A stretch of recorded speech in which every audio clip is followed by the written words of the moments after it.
It's Spoilerin time. 37th time we've spoiled you. I'm Tom Merritt. Hey man, I'm Brian Brushwood, and I'm ready to talk about things that we've done. But before we do, I want to talk real quick about the nature of spoilers, because our friend Jeff Kanata keeps himself pure, right? Yes. He doesn't watch no previews or nothing, and doesn't want to know nothing going into stuff.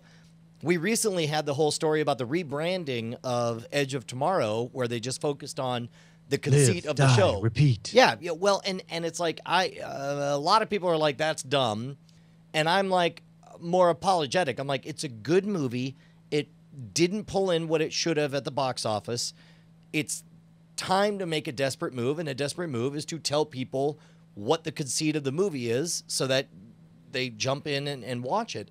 And I wondered, I bought it because it wasn't available for rental. So I showed it to Bonnie, and Bonnie loved it, and I bought it, and then I showed it again to Uncle Jay, my brother Jay, because he was hanging around and he loved it. And then I asked my in-laws, I was like, hey, do you have any idea what the movie Edge of Tomorrow is about? And they're like, no. I'm like, well, it's got Tom Cruise, who, say what you will about him personally. He, knows how to make really good movies and knows how to pick his projects. And they were like, no, we have no idea what it's about. I was like, okay, so here's the thing.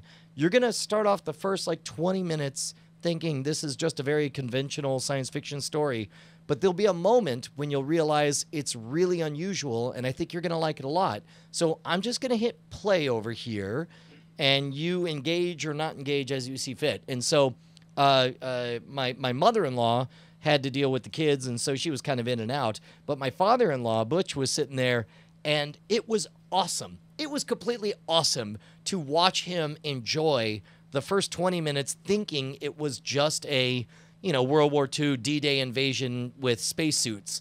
And then when the conceit of the movie starts coming in, near the end of the first act, when you start to realize that it's Groundhog Day in sci-fi, to sort of catch the sly smile on his face and as is putting it all together. And it was like, once he was clearly all the way in, I felt like it was okay for me to bail and take care of other stuff. But that was really neat to kind of hand off that experience. And after having watched the movie 3 laps now, Edge of Tomorrow is maybe the second place after Guardians of the Galaxy best movie the entire summer. Like without a doubt. And it's a real crime that it's, I don't know, maybe it's a testament to the end of summer blockbusters the way we knew them, but for how good that movie is, how smart the pacing is, and how many practical effects they use. This was not, this was a rejection. There's some great B-roll you could see of the behind the scenes where it's like they have actual entire platoons of people running around, and they were wearing suits, and they're doing wire work, which is why it looked so real and felt so real. That the more I watch that movie, the better I think it is, and the more you have the opportunity to let somebody have a virginal experience with it, the better. Like that movie, huh? It was good. Yeah, good movie. I haven't seen it yet. I saw The Fault in Our Stars instead. You still haven't seen Tom? It's not a moral fault, Brian. Tom, I haven't seen a movie you like a lot. Tom, just throw that pinky on up and promise me you'll have it by next week. Come on. I resist. Come on. I'll give you my. You've now sold it too much. I don't even want to see it. I'll give you my Amazon login. I've already bought it. I actually do intend to watch it. I don't know. It's just been circumstances preventing me. But everyone I know, not just you, everyone I know who've seen it have basically had the same reaction of oh, this movie is much better than you expect. You really need to see it. So let's get into Spoilerin. We will do The Shield at the end, as usual. Yep. We will do The Leftovers Redux, because as you recall, last week, Brian spoiled The Leftovers for me, and then I watched the finale. We were texted back, so we'll share some theories about that. But let's start off with Fargo, episodes 2 and 3. And I don't know about you, Brian. I'm just going to say this right up front. Episode 3 in particular, convinced me, heart and soul. I absolutely already adore this series. Episode 3, here's a more temperate version. Episode 3 pulled me back from having given up on the series. I really did not care for season 2.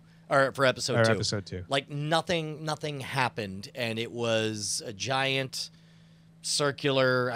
Just nothing went there. There was no transformation or engagement. I felt like too much of episode 2 was like, yeah, I get it. They do talk a little funny. You don't need a 5-minute set piece to remind us how the Minnesota-friendly accent is curious to the rest of America. However, episode 3 was like, okay, I'm in. Now, all of a sudden, I find, I wanted to call him Billy D. Williams, Billy Bob Thornton, fascinating. I love the two gangsters speaking in American Sign Language. I would love to, you could tell that they're doing that kind of stuff almost with the intention of hyper fans adding their own fan subs. Like there was no on the closed captioning translation of what they were doing or saying. There was a lot I liked about it. I think I really loved in episode 3, the weird coming together of I still don't know our main character's name, Martin Freeman and the gangster wife, like her hitting on him and all that stuff. It was I liked it a lot. Episode 2, I don't know, like it just ended. It felt like homework to me. It felt like it didn't go anywhere, and I almost wouldn't have gotten around to episode 3 if I hadn't known that you and I were going to talk about it. I will say episode 2 is a little bit forgettable. My impressions were entirely different of episode 2, and I watched them farther apart as well. But I watched the pilot and I liked it, but I felt like it was a little draggy. I watched episode 2 and I felt relieved. This moved more than the pilot, than the episode 1. It was also shorter. And it brought in some new characters that I was curious to get to know. I mean, we get to know the gangster with the sign language in episode 2. And so I felt like episode 2 was just setting me up, but it didn't push me into watching episode 3. And so, I'm not totally disagreeing with you. It's a matter of opinion anyway, but I didn't dislike episode 2 at all, but it didn't capture me. Episode 3 captured me. It made me laugh. It did things that I did not expect. In fact, my only question out of episode 3 is, why the hell did Billy Bob Thornton allow his face to get caught on camera like that? Like, yeah, speaking of which, this is a very careful character. So is that on purpose, or is this a flaw in the story? I can't decide. Well, here's another thing about that sequence. When you watch him on video camera, you learn something. And I don't know if you noticed. Do you know when this story takes place? No, I don't know when the story takes place. Did they say? I assumed it was modern day, which is what made it delightful and delicious to me, that when they cut to the budget Kmart strip club, they were playing Trip Like I Do from the Crystal Method from 1996 or whatever, right? I'm like, oh, it's so old. It's hilarious. Which it almost makes more sense, because if you look at on that security footage as they're dragging it, the date is blah-de-blah / 2006.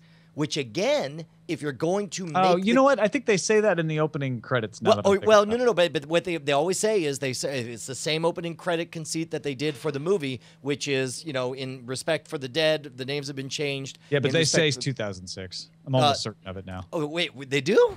Yeah. Now that you said 2006, it clicked to me. Like this describes events that happened in 2006. Ah, crap. All right. Well, then there's that. I'm not going to throw stones because I totally forgotten that myself. Yeah. No, that was a moment. Like, I guess I missed that early on, but then I saw it in that moment. I was like, okay. Let's put some context for all that stuff.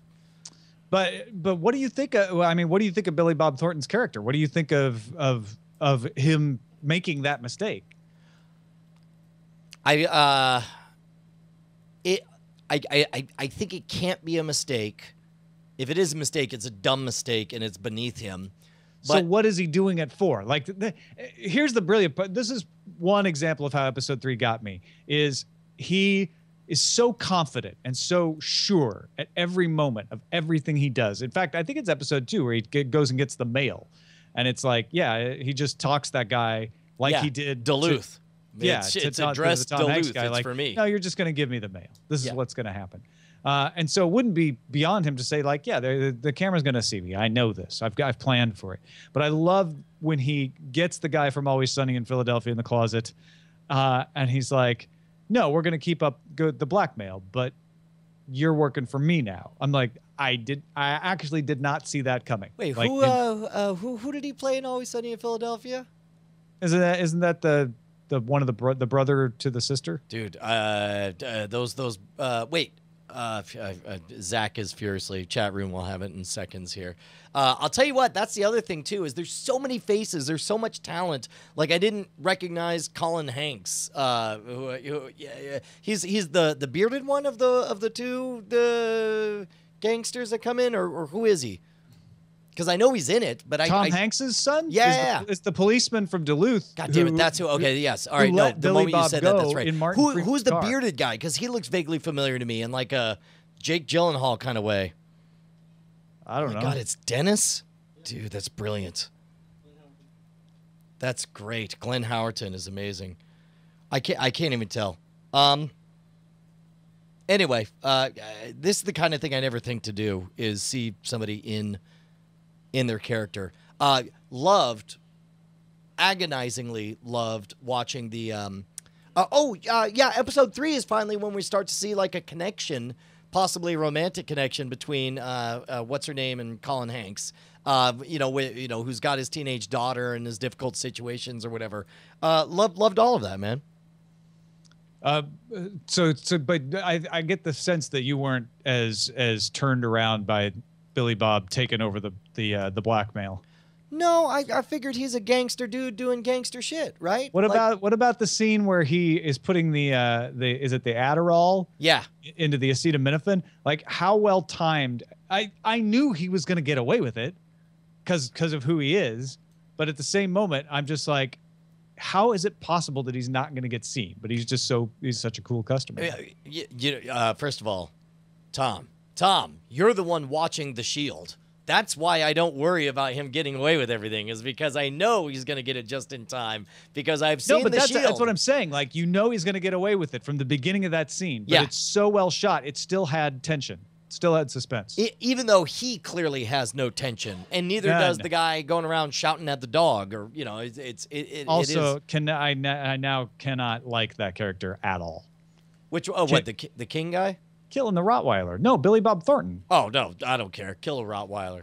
Name one Rottweiler I shouldn't kill personally. Django. Okay, fine. Well done, sir. Your dog Django will be spared in the Django apocalypse. Actually, don't kill any Rottweilers ever. Oh, no. I mean, that's just it, right? That's the one way you immediately communicate who a bad guy is. Well, and that exactly. I mean, and they have done lots of things with that character to make sure that they offend every single person in the audience somehow. They've had him do horrible things already that I'm like, yeah, that doesn't really bother me. So yeah, he's a bad guy. Yeah. No, well, and first of all, Jackie Hearn's worried that I'm not going to continue. I think we're both definitely going to go all the way through this series. But just know that like episode 2 was a bit of a yawner for me. And I don't think if it weren't in our book club that I would have kept going, but I'm glad I did because episode 3 was really great. And I look forward to moving forward to, you want to try another 2 or 3 by next week? I can definitely do 1.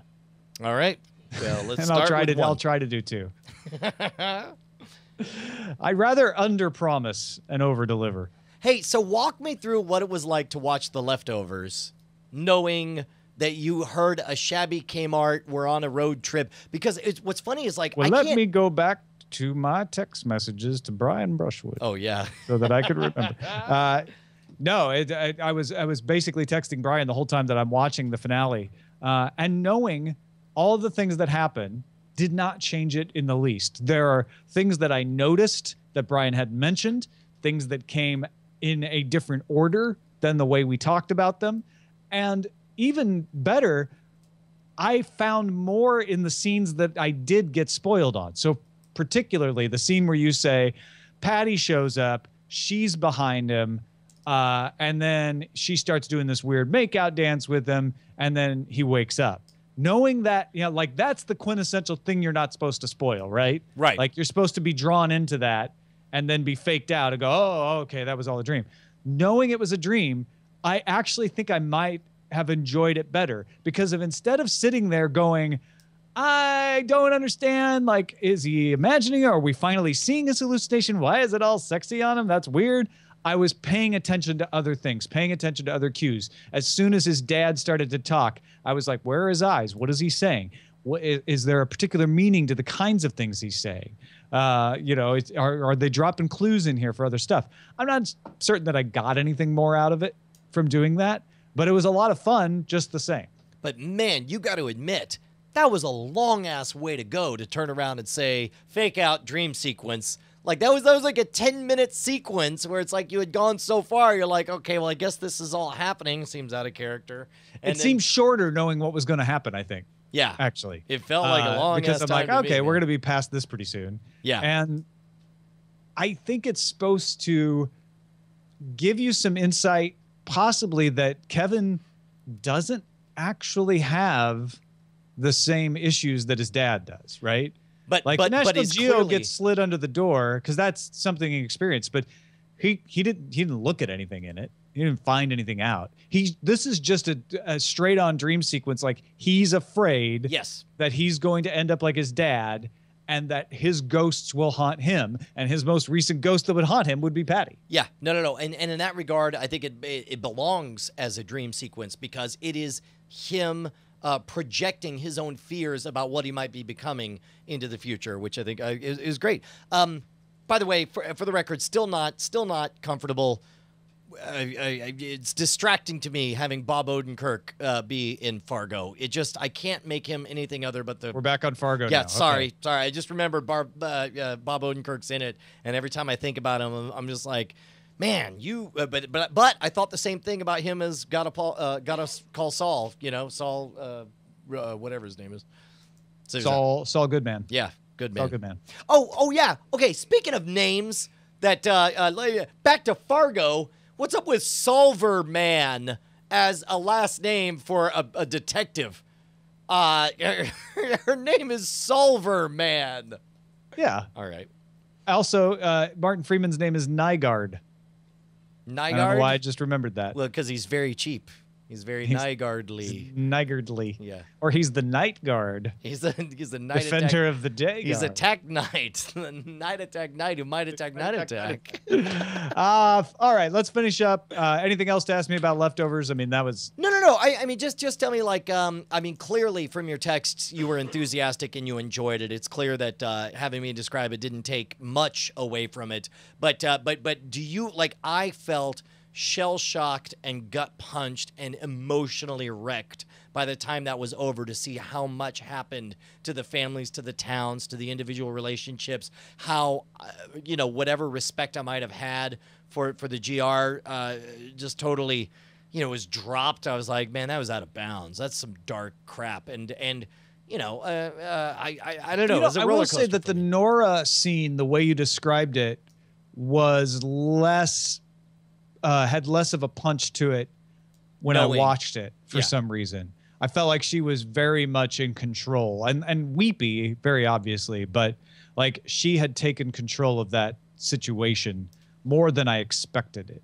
I feel like, I don't know. It didn't gut punch me as much.